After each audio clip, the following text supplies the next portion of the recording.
خلق الإنسان علمه البيان.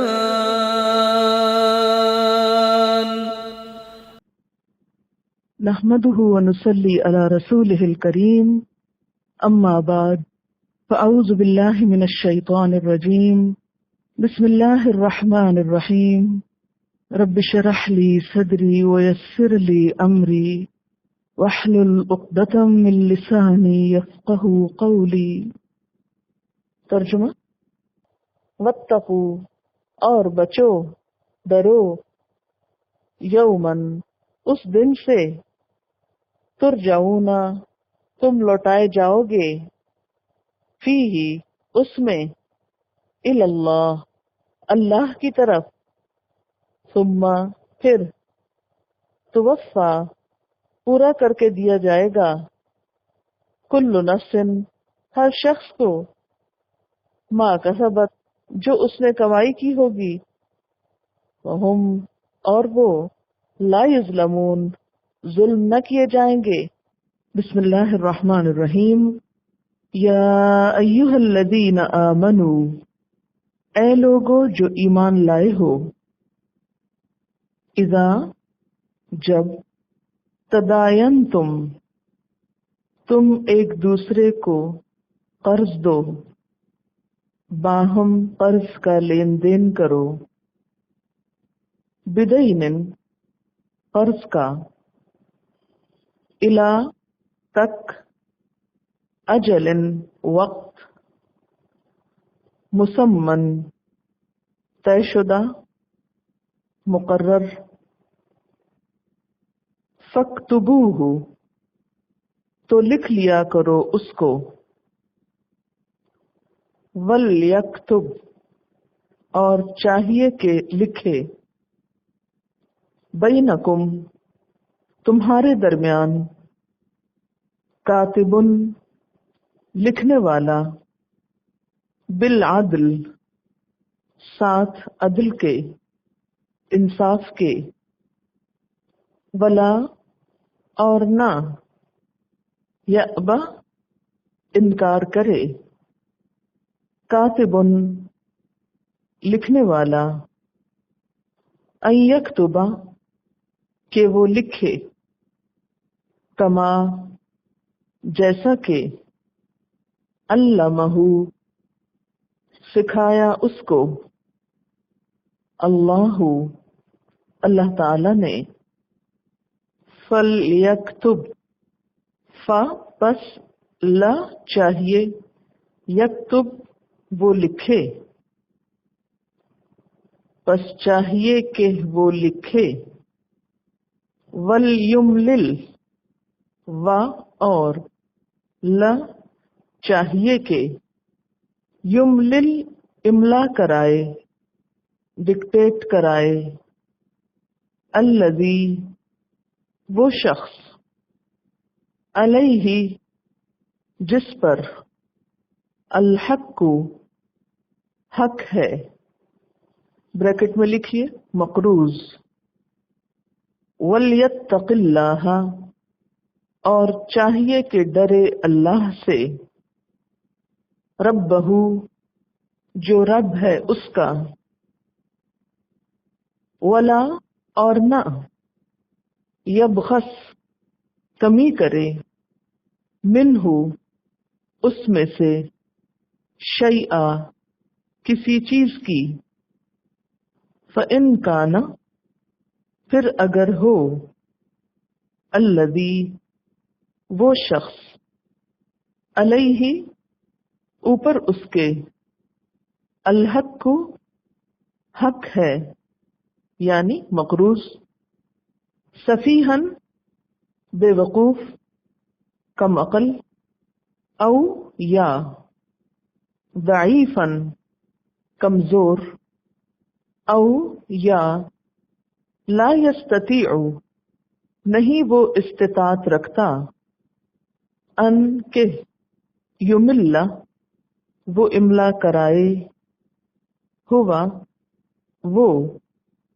فلیملل، پس چاہیے کہ املا کرائے، لکھوائے، ولیہ سرپرست اس کا، بالعدل انصاف کے ساتھ یا ساتھ عدل کے، واستشہدوا اور گواہ بنا لو، شہیدین دو گواہ، من رجالکم اپنے مردوں میں سے، فإن لم پھر اگر نہ،